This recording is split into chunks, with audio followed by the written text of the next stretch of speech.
नमस्कार। क्या हो अगर हम ये कहें कि हमारा समाज किसी दैवीय योजना या फिलॉसफी से नहीं बल्कि एक इंजीनियर के बनाए हुए ब्लूप्रिंट की तरह काम करता है। आज हम विल्फ्रेडो परेटो के इन्हीं जटिल विचारों को बिल्कुल आसान भाषा में स्टेप बाय स्टेप समझने वाले हैं, ठीक वैसे ही जैसे कोई किसी मशीन के नक्शे को समझता है। तो हमारा सफर कैसा रहेगा? देखिए, हम इन 6 हिस्सों से गुजरेंगे। सबसे पहले परेटो से मिलेंगे, मतलब उनका परिचय देखेंगे। फिर समझेंगे कि उनकी नज़र में तार्किक और अतार्किक काम क्या होते हैं। उसके बाद हम मानव मन की गहराइयों में उतरेंगे। फिर देखेंगे कि समाज में कुछ ही लोग पावरफुल क्यों होते हैं, यानी अभिजन वर्ग का सिद्धांत। फिर सत्ता का चक्र कैसे घूमता है ये जानेंगे, और आखिर में एग्जाम के लिए जो सबसे ज़रूरी बातें हैं उन्हें एक जगह समेट लेंगे। तो चलिए सबसे पहले यही समझते हैं कि आखिर ये विल्फ्रेडो पेरेटो थे कौन, और उनका समाज को देखने का ये तरीका इतना अलग, इतना मैकेनिकल क्यों था। देखिए, परेटो कोई फिलोसोफर नहीं थे। नहीं, वो असल में एक इंजीनियर थे। और यही बात उन्हें सबसे अलग बनाती है। वो समाज को एक बड़ी मशीन या एक सिस्टम की तरह देखते थे। उन्हें बड़ी बड़ी बातों या कल्पनाओं में कोई दिलचस्पी नहीं थी। वो सिर्फ उन चीजों पर यकीन करते थे जिन्हें देखा जा सके, नापा जा सके, परखा जा सके, बिल्कुल साइंस की तरह। उनकी सबसे मशहूर किताब माइंड एंड सोसाइटी इसी सोच का नतीजा है। उनकी मेथड का नाम था लॉजिको एक्सपेरिमेंटल मेथड। अब ये सुनने में थोड़ा भारी लगता है, पर इसका मतलब बहुत सीधा है। मतलब फिलॉसफी और अंदाजों को साइड में रखो, सिर्फ उस पर ध्यान दो जो असल में हो रहा है। मतलब एक इंसान के दिमाग में क्या चल रहा है और वो असल दुनिया में क्या कर रहा है, इन दोनों के बीच के रिश्ते को लॉजिक और एक्सपेरिमेंट से समझना ही असली समाजशास्त्र है। ठीक है, तो अब आते हैं परेटो की थ्योरी के सबसे बुनियादी हिस्से पर, उसकी नींव पर, कि हम इंसान जो भी काम करते हैं उसे उन्होंने कैसे दो हिस्सों में बांटा। यहाँ पेरेटो एक बहुत ही साफ फर्क बताते हैं तार्किक और अतार्किक क्रियाओं के बीच।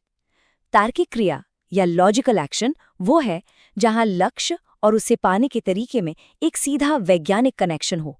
जैसे एग्जाम में अच्छे नंबर लाने हैं तो मेहनत से पढ़ना होगा, ये लॉजिकल है। वहीं अतार्किक क्रिया वो है जो हमारी भावनाओं, हमारे जज्बातों से चलती है। जैसे उसी एग्जाम को पास करने के लिए भगवान से प्रार्थना करना। अब देखिए, प्रार्थना और अच्छे नंबर के बीच कोई सीधा साइंटिफिक लिंक तो है नहीं, ये भावना पर आधारित है। तो परेटो का बड़ा दावा ये है कि हमारे ज्यादातर काम असल में अतार्किक ही होते हैं। तो यहाँ एक बड़ा सवाल उठता है, अगर ऐसा है तो फिर उन्हें चलाता कौन है? कौन है इस सब के पीछे? इसका जवाब परेटो की साइकोलॉजी में छिपा है। तो ये सवाल हमें ले जाता है इंसानी दिमाग की गहराइयों में। क्या चीज़ हमें ये सब करने पर मजबूर करती है?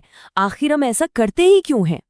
इसको समझने के लिए परेटो ने कमाल की एनालॉजी दी है आइसबर्ग की। जो हमें पानी के ऊपर दिखता है, आइसबर्ग का छोटा सा हिस्सा, वो है हमारे तर्क, हमारे बहाने। परेटो इन्हें डेरिवेशंस कहते हैं। लेकिन असली खेल तो पानी के नीचे चल रहा है। ठीक नीचे हैं रेजिड्यूज, हमारी गहरी पक्की आदतें, हमारे इंस्टिंक्ट्स, और सबसे ज्यादा गहराई में है सेंटिमेंट्स, हमारे वो जज्बात जिन्हें शायद हम खुद भी नहीं पहचानते। परेटो ने कुल 6 ऐसे मूल रेसिड्यूज की बात की हैं। इनको आप हमारी गहरी सहज प्रवृत्तियां समझ सकते हैं, जो हमारे सारे अतार्किक कामों के पीछे के असली इंजन हैं। जैसे कुछ नया करने की चाह या फिर पुरानी चीज़ों से ही चिपके रहने की आदत। ये कॉन्सेप्ट एग्जाम के लिहाज से बहुत ज़रूरी है, इसे ध्यान से समझिएगा।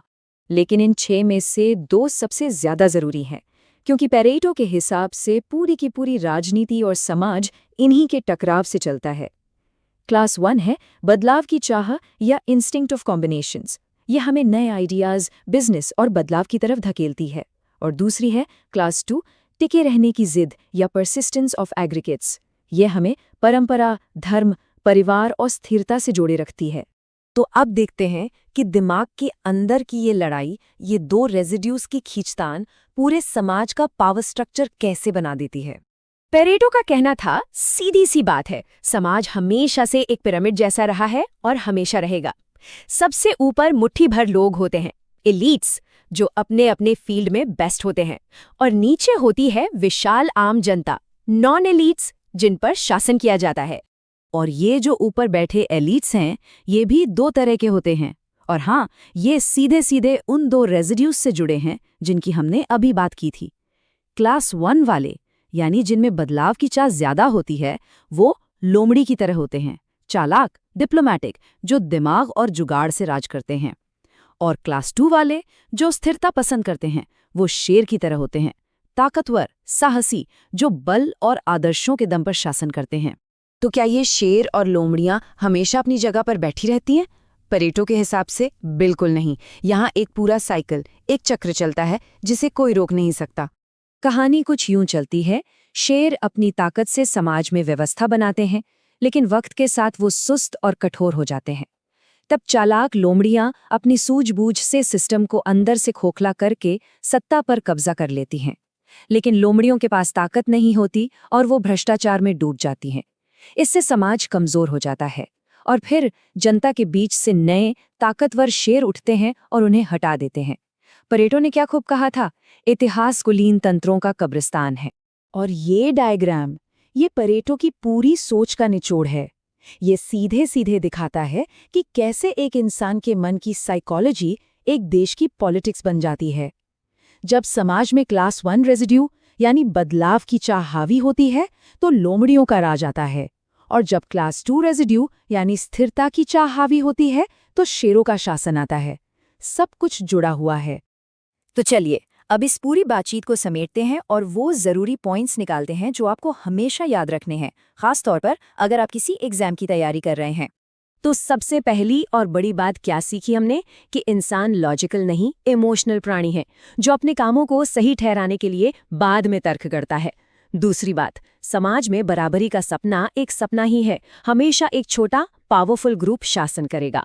तीसरी बात, इतिहास एक सीधी लाइन में आगे नहीं बढ़ता बल्कि एक चक्र में घूमता रहता है। और चौथी, परेटो ने समाजशास्त्र को फिलॉसफी से निकालकर एक हार्डकोर साइंस बनाने की कोशिश की। उनका ये कोट उनकी पूरी फिलॉसफी को बता देता है। सामाजिक परिवर्तन कोई दैवीय योजना या तार्किक प्रगति नहीं है, ये केवल मानव मन में रेसिड्यूज का गणितीय और चक्रीय परिवर्तन है। मतलब ये सब एक मैकेनिकल प्रोसेस है। और यहीं पर एक बड़ा सवाल उठता है, अगर परेटो सही हैं और इतिहास सिर्फ हमारी कुछ पक्की आदतों की वजह से एक ही चक्र में घूमता रहता है, तो क्या जिसे हम प्रगति या डेवलपमेंट कहते हैं वो बस एक भ्रम है? क्या हम कभी सच में आगे बढ़ सकते हैं? इस सवाल पर सोचिएगा जरूर।